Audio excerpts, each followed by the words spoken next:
So hello and welcome to this week's live cast.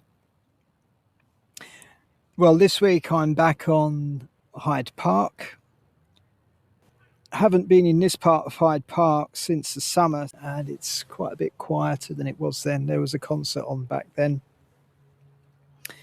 So quite a nice atmosphere, nice sort of autumnal, quiet atmosphere, fairly bright. This is actually an unusual venue for me because it's the only venue where I'm north of the River Thames in kind of central London. And I thought I'd say a little bit about this part of the world. Now, going back in history, London originally was a Roman city, and into the medieval period, it retained the Roman walls, and that was London into the medieval period. But there was some development, and gradually during the 16th century, London kind of extended westward in a kind of ribbon development, especially along two major roads heading west from London, one through Holborn and the other along what is now called the Strand. And so these gradually got developed, more houses built on them in the 16th and 17th centuries. So they became kind of suburbs of London. In the 18th century, in particular, what's called the West End of London became quite fashionable. There's an interesting little story about Soho. There is a version of Soho in New York, I believe. But Soho originated in West London. It's in the heart of the West End nowadays, about a mile and a half from here. And it originally referred to a gate that people out hunting would have their horses jump over, I suppose in pursuit of a fox. And when they jump over this gate, they'd shout out, "Soho!" And that is the origin, believe it or not, of Soho. And that would have been in the 18th century that was happening. So the West End of London and all of London was massively developed in the 19th century. Grand new buildings especially around here in what's called the French Empire style came up. Really massive compared to what was here before, massive buildings. And so this part of London became developed. Buckingham Palace was built towards the end of the 18th century. So that was part of the development of around here. So eventually we come to the 20th century and London as a whole is expanding northwards, southwards in all directions.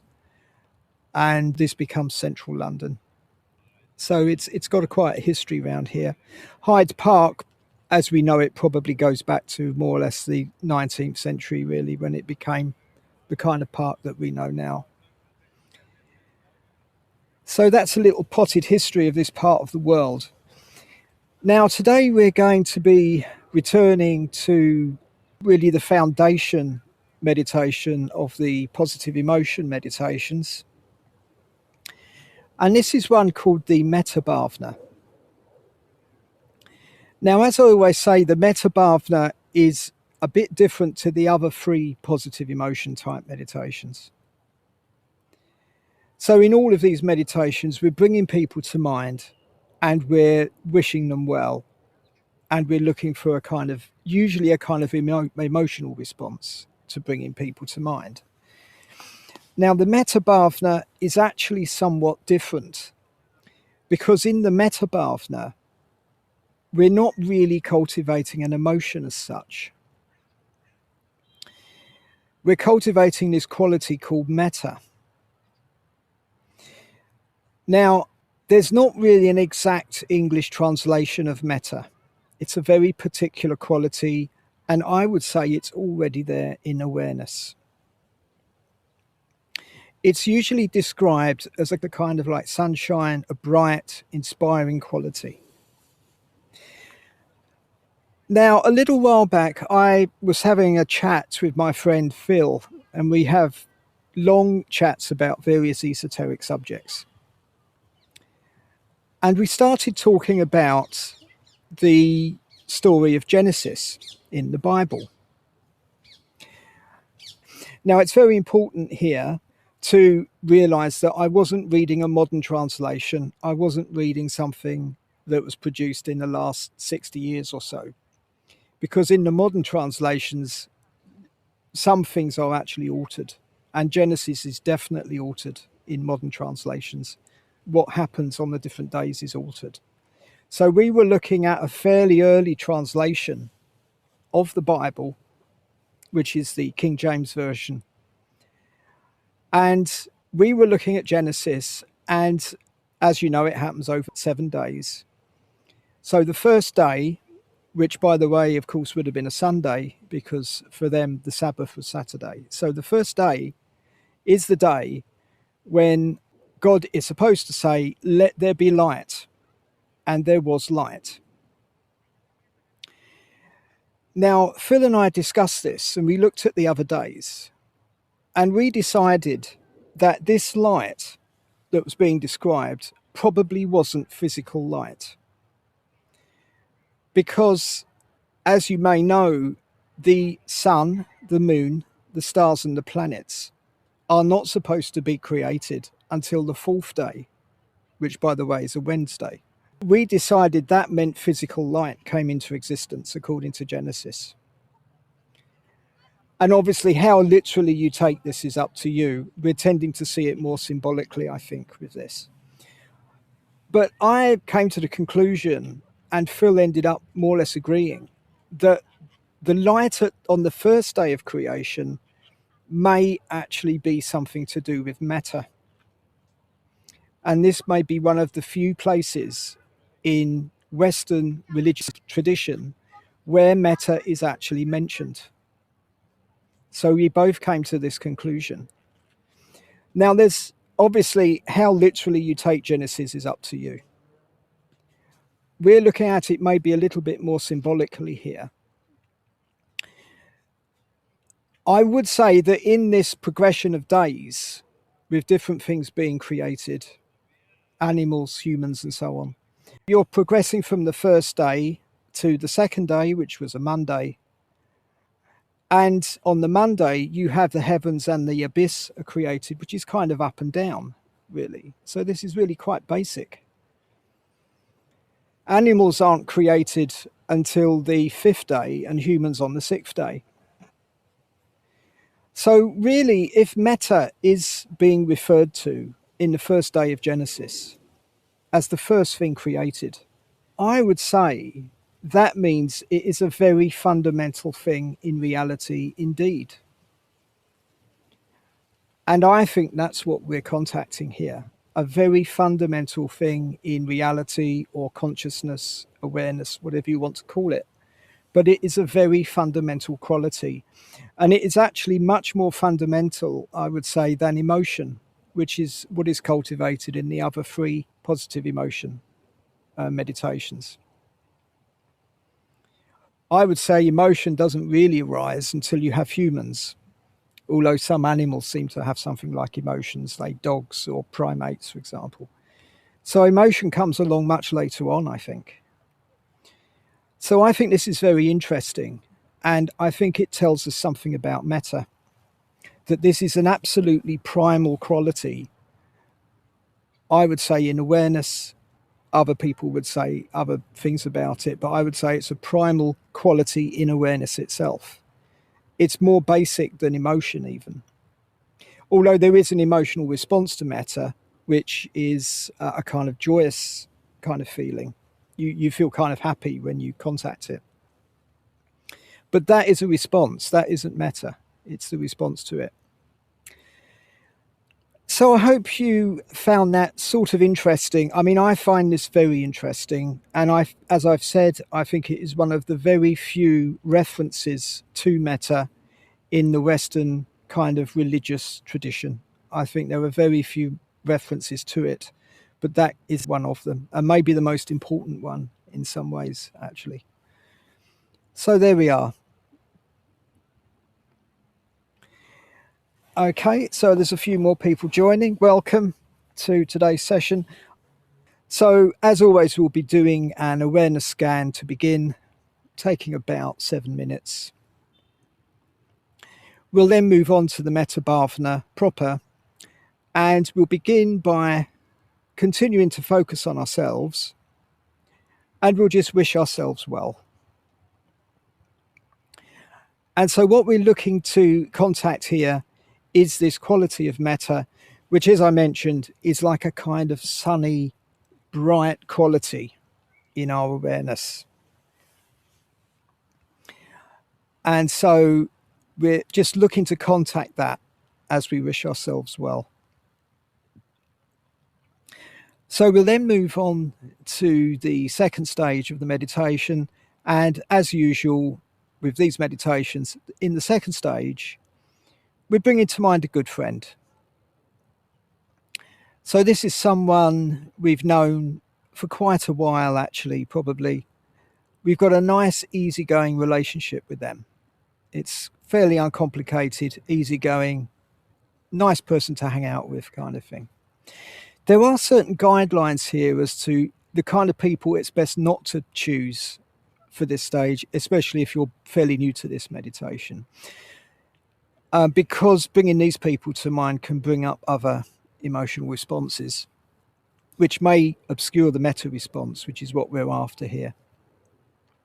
So it's kind of suggested not to choose someone who's very much older or younger than you, or who's deceased. For a similar reason, it's sometimes suggested not to pick someone you're actually sexually attracted to, because again, this can induce other responses which may obscure the metta response.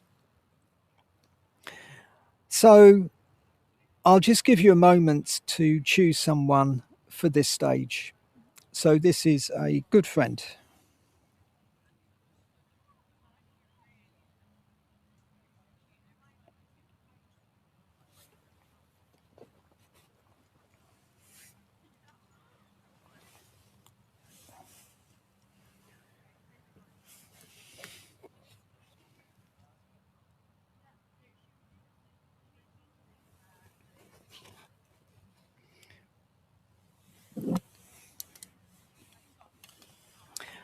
Okay, so I hope you've found someone there for that stage. So for the second stage, for the third stage, as usual, we're going to pick someone who really is a much more neutral kind of person for us. So this is someone we really don't know very well. We probably see them fairly often, actually, so we can sort of visualize them fairly easily, but we don't know them particularly. It could be someone who works in a shop or a neighbour or someone like that. So bearing that in mind, let's choose someone for this stage. So a more neutral kind of person.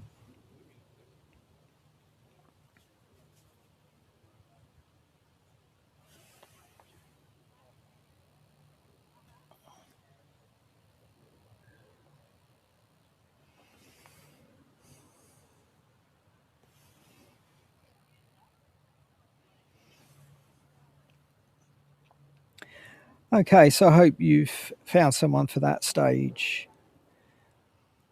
So we're now going on to the fourth stage of the meditation. And of course, this is where it gets more interesting, because for this stage, we're going to choose someone we've actually got a bit of a problem with at the moment. So again, this probably is someone you are fairly familiar with. It could be a work colleague or a relative, maybe. But there's a bit of an issue for you with them at the moment. So bearing that in mind, let's see if we can choose someone for this stage.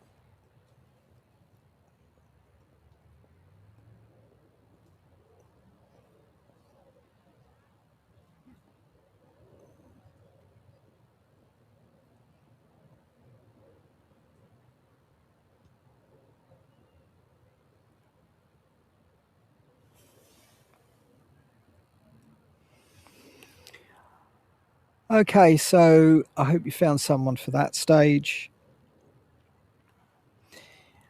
And for the final stage, we're just going to broaden out our awareness to include more and more people and wish them well. So that is the format of the meditation. And before we start, we can just have a look at our posture. Posture is very useful in meditation for helping us to have a good meditation. What we're looking for is a fairly upright back, kind of balanced and upright. So if you're sitting in a chair, you might have to add some cushions to the seat and the back of the chair to achieve this. So I'll just let you do that.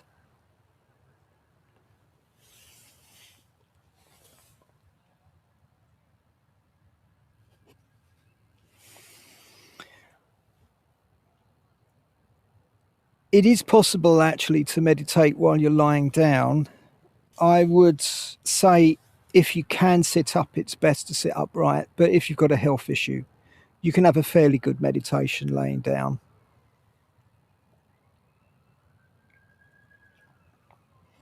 I hope you're sorted out there with your posture. So we need our hands supported if we're sitting upright, and you can support your hands on your legs or your lap or the arms of your chair if that feels good. And you can have your eyes closed or partly open while you're meditating. If your eyes are partly open, it's best to be looking slightly down.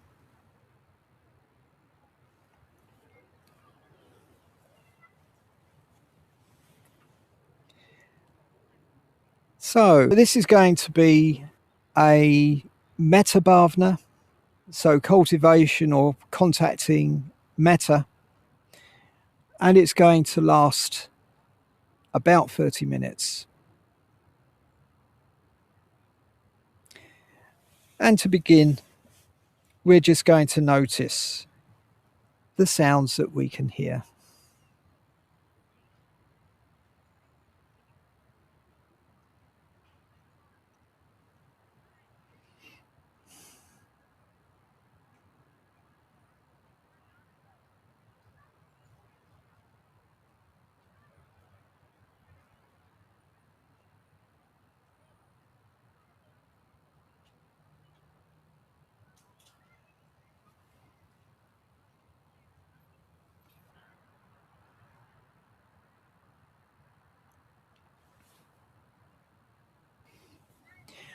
And now we can notice our visual experience.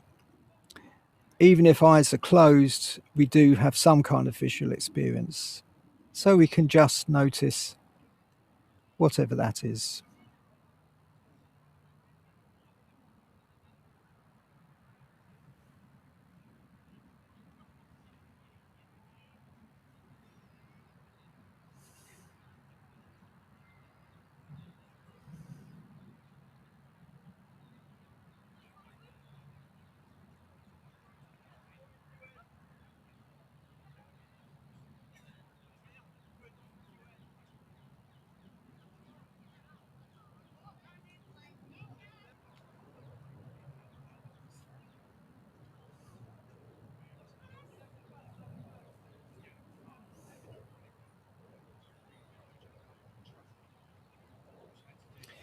And now we can notice our sense of smell.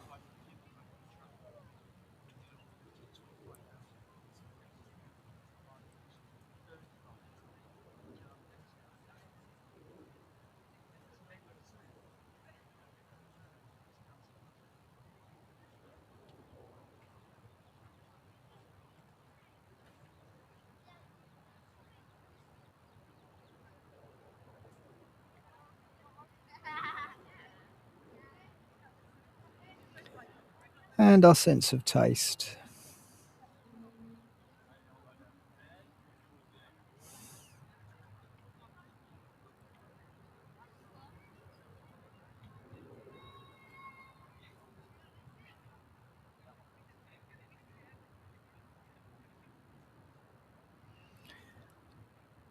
And now we're going to briefly scan through our physical experience. So, first of all, we just notice the shape that our body takes as we're sitting or laying down.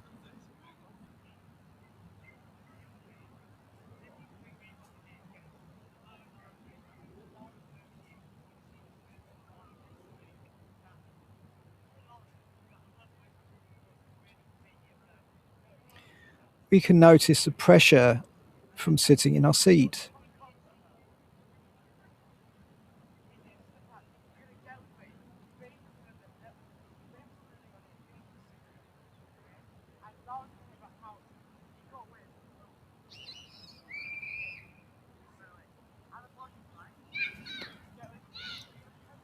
And we can also notice our breathing.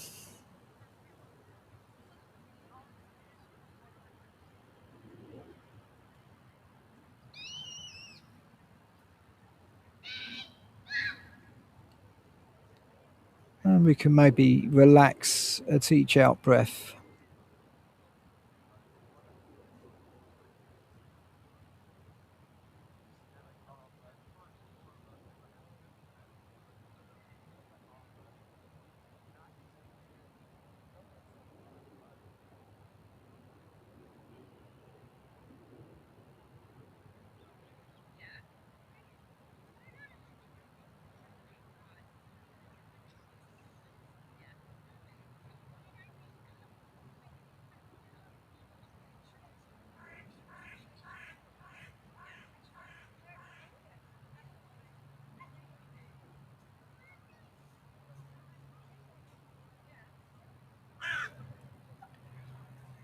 And we can notice maybe the soles of our feet, noticing the sense of the ground or floor beneath us.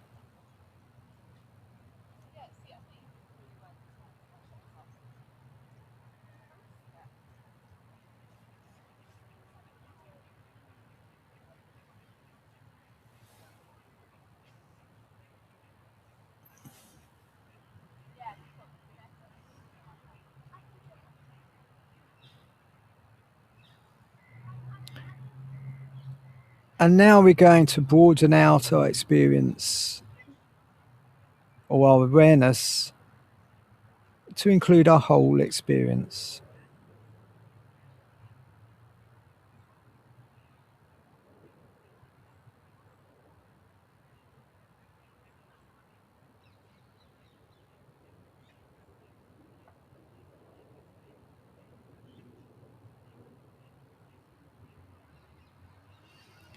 So we're becoming aware of our hearing, our visual sense, our sense of smell and taste, and our physical experience.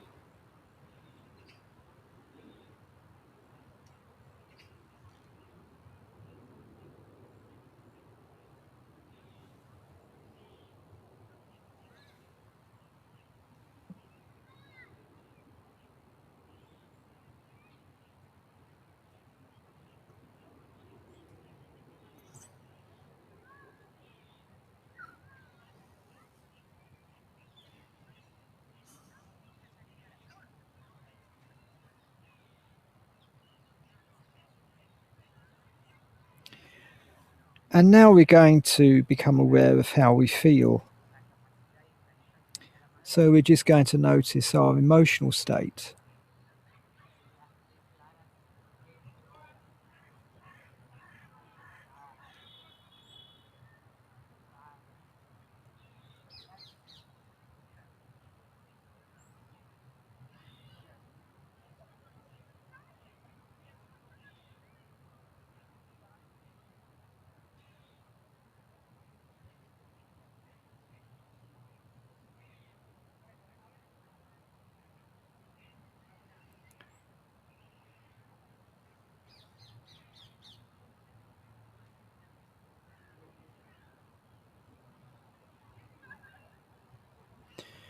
And we can also notice our thoughts as they come and go.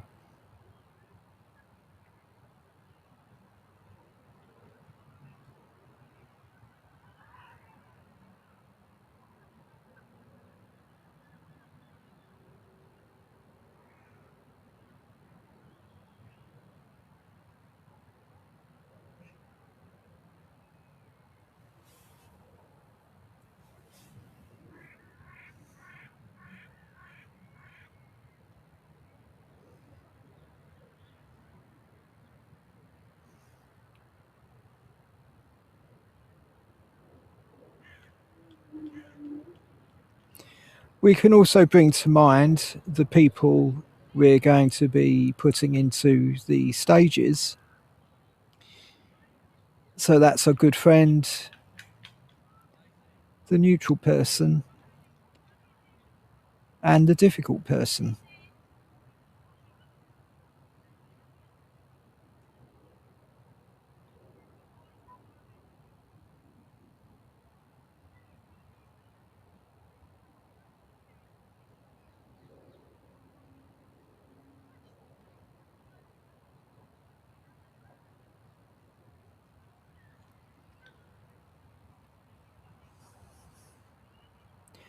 And we can now broaden our awareness to include our entire experience. So that would include our senses,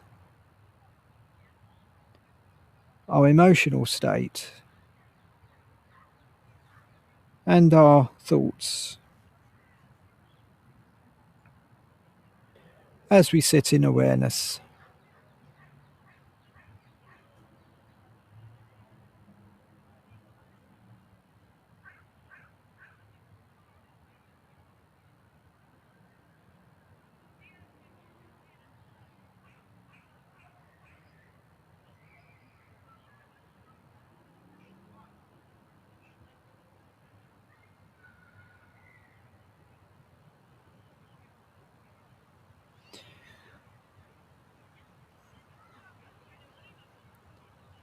And now we can start the meditation proper. So, staying with our experience, we're going to wish ourselves well. And to do this, we might find it useful to silently say to ourselves, "May I be well, may I be happy, and may I be free from suffering."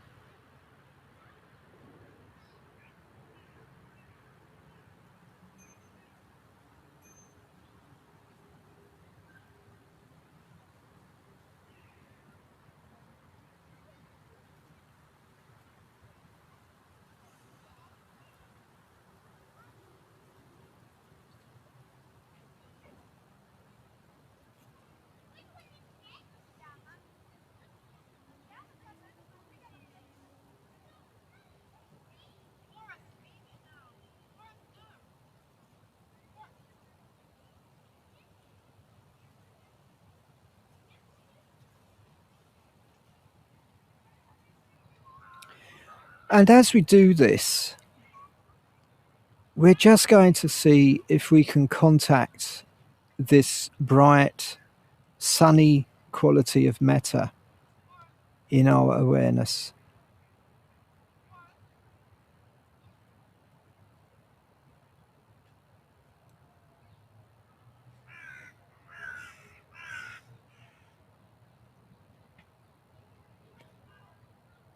So may we be well, or may I be well, may I be happy, and may I be free from suffering.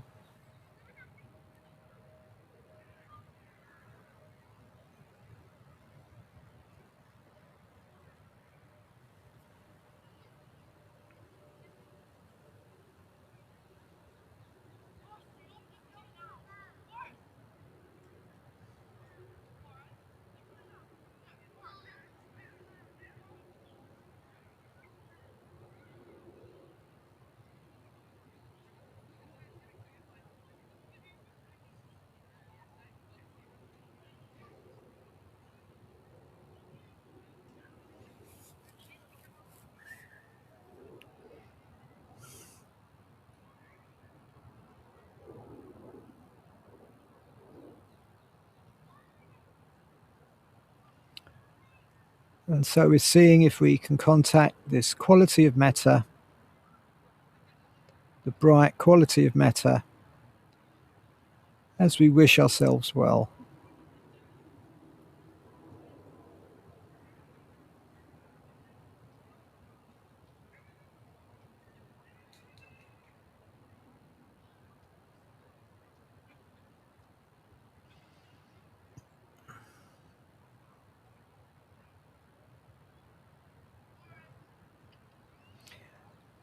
And now we're going to move on to the second stage of the meditation. And we're going to bring to mind a good friend.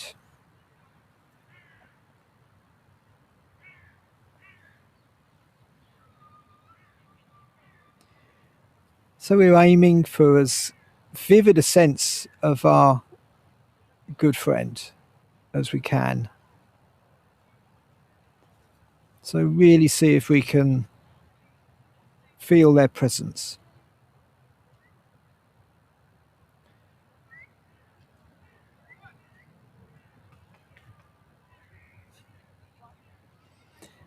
And we can wish our good friend well.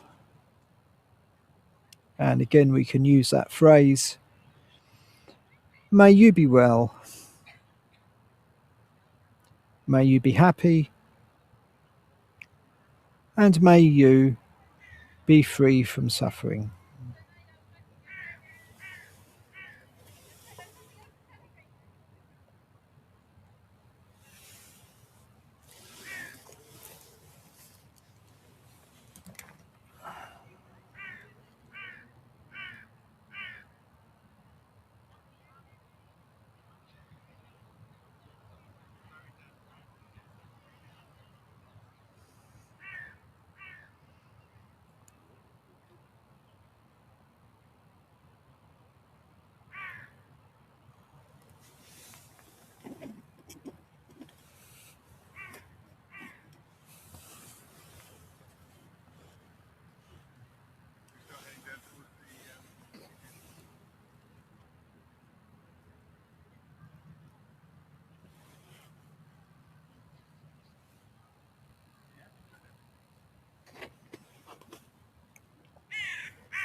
And again, we're seeing if we can contact this bright quality of metta, this sunny quality, as we wish our good friend well.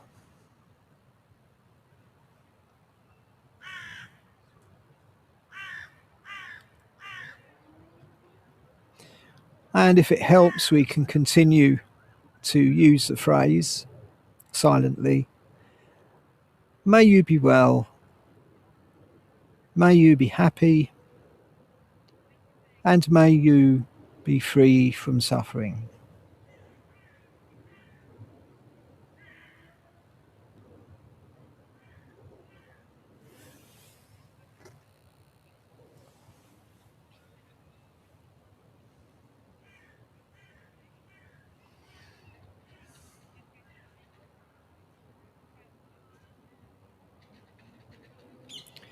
As we stay focused on our good friend.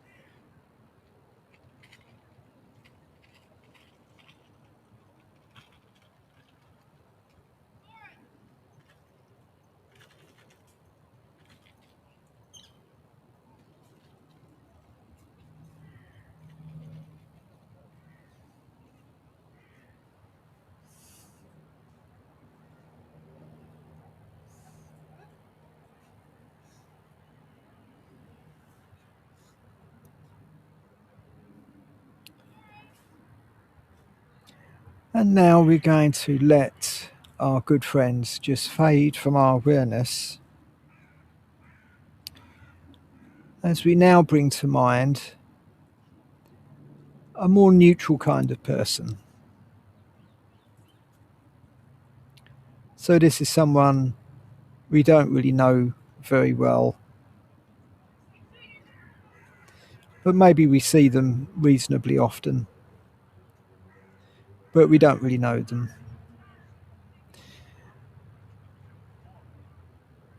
And again, we're trying to have as vivid a sense of this person as we can.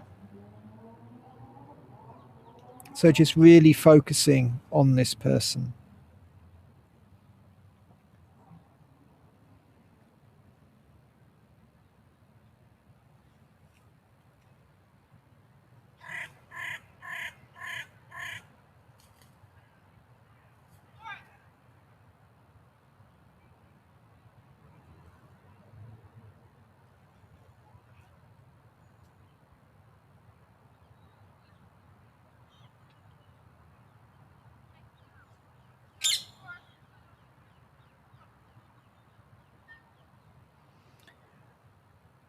And we can see if we can wish this person well.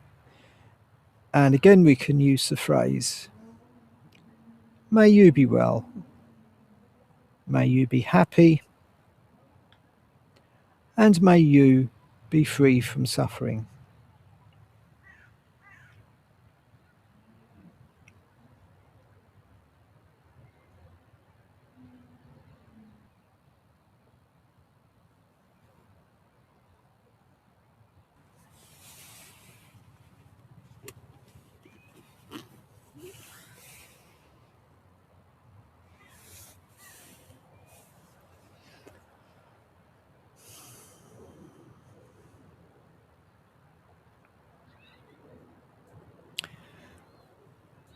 So we're now seeing if we can stay focused on this person as we wish them well.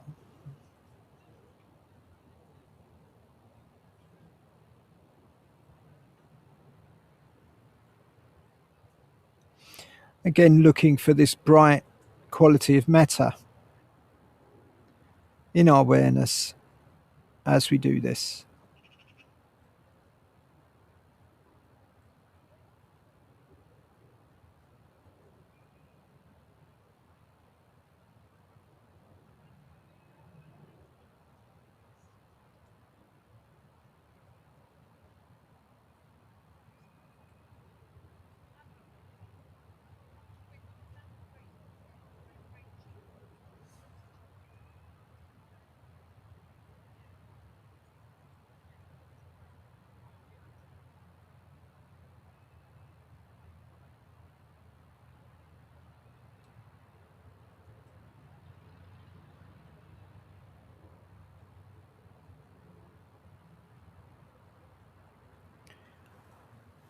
And now we're going to move on to the fourth stage of this meditation.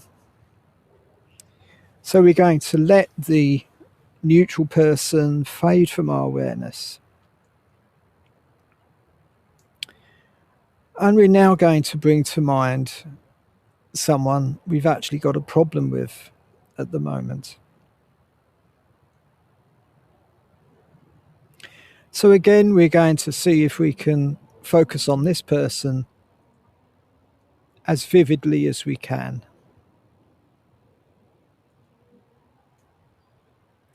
So trying to really get a sense of the presence of this person. And we can notice any responses we have as we bring this person to mind.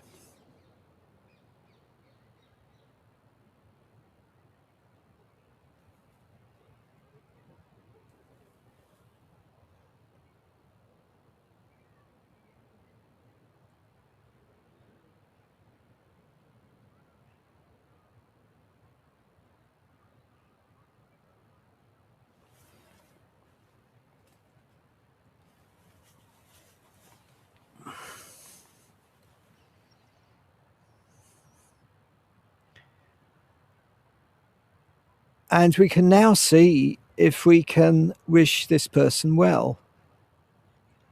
Again, we can use the phrase, may you be well, may you be happy, and may you be free from suffering.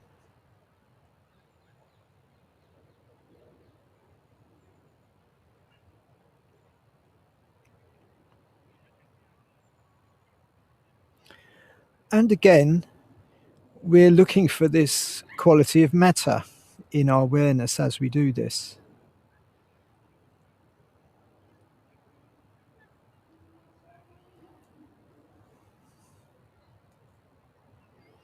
So we're just seeing if we can wish this person well.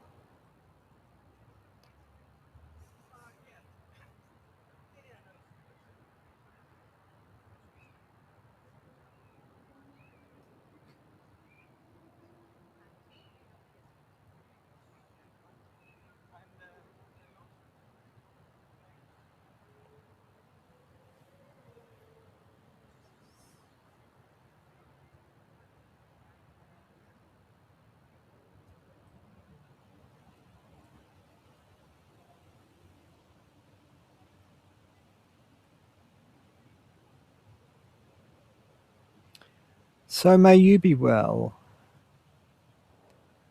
May you be happy. And may you be free from suffering.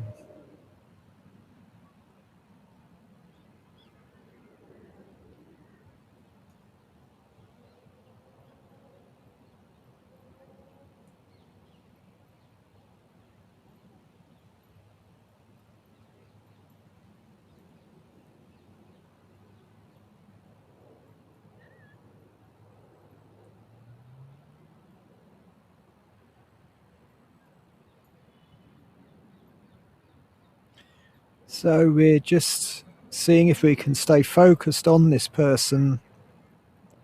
If our mind wanders, we can just gently bring it back. So we're focusing on this person, wishing them well, and seeing if we can experience the quality of metta in our awareness as we do this.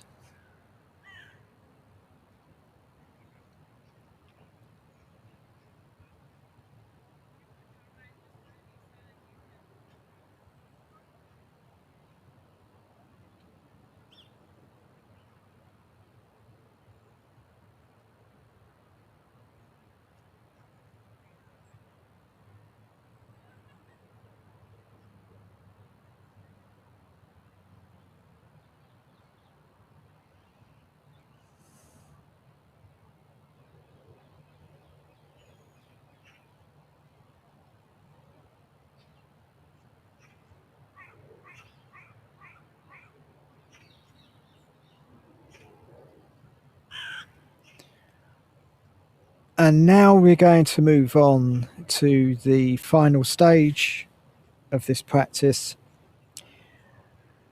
And first of all, we're going to bring to mind the previous people from the earlier stages. So that's ourselves, our good friend, the neutral person, and the difficult person.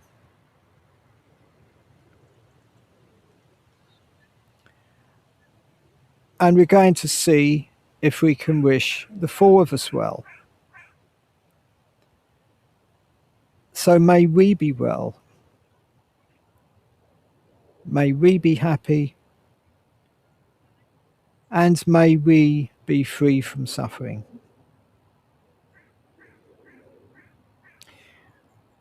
Seeing if we can maintain our contact with the quality of metta.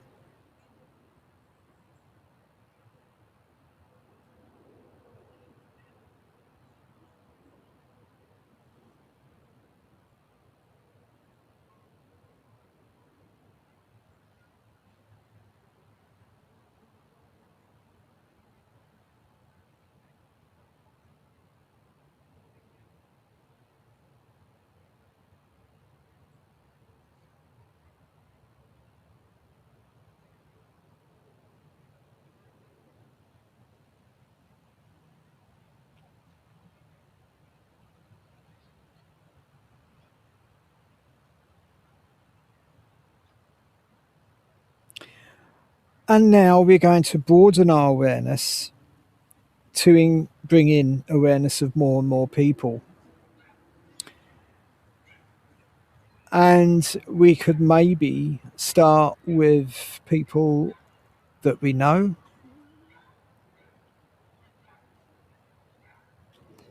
or people in our locality. And we can wish these people well. So may you be well. May you be happy. And may you be free from suffering.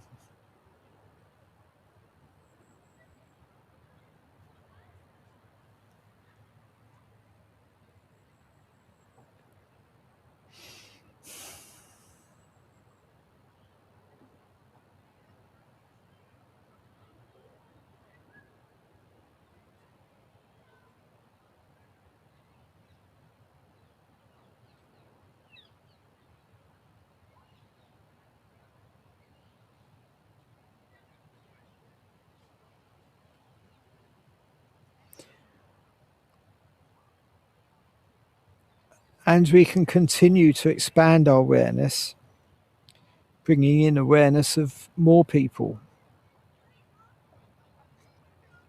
and wishing them well.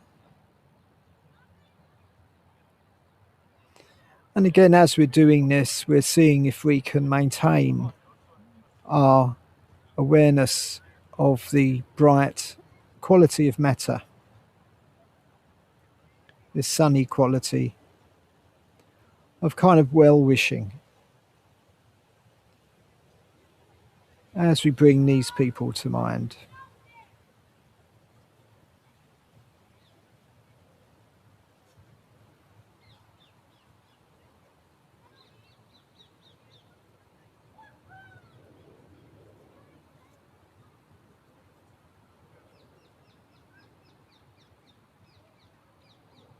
So may you be well, may you be happy, and may you be free from suffering.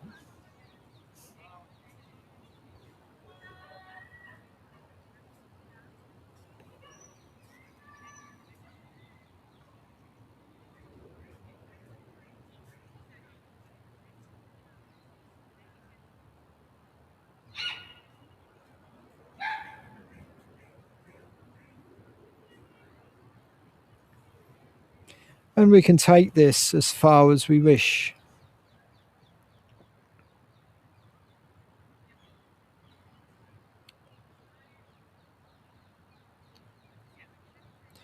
So for the last few moments of this meditation, we can continue to expand our awareness, bringing to mind more and more people and wishing them well.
And so now we're going to just begin to think about bringing the meditation to a close.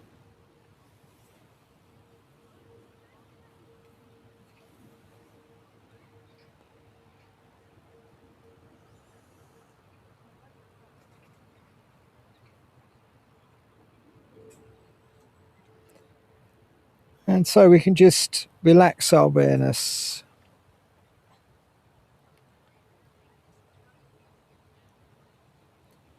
coming back to awareness of sitting on a seat, wherever we are.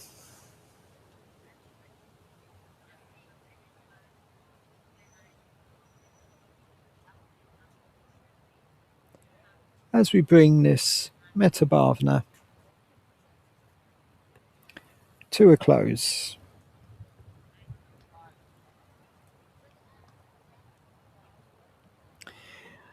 And as we finish the meditation, we might like to consider how we now feel compared to how we felt at the beginning of the session.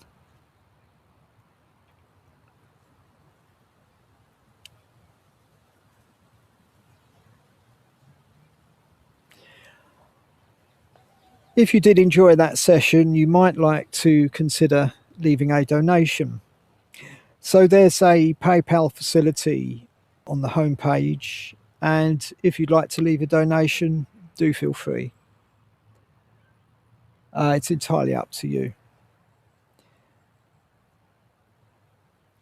So I'd like to say thanks very much to all those who joined me for this session from Hyde Park in central London. It's a very sort of subdued early evening here, actually. It's gone a bit grey, not quite as sunny as it was, but it's a kind of nice atmosphere. And so, thanks very much again for joining me, and bye for now.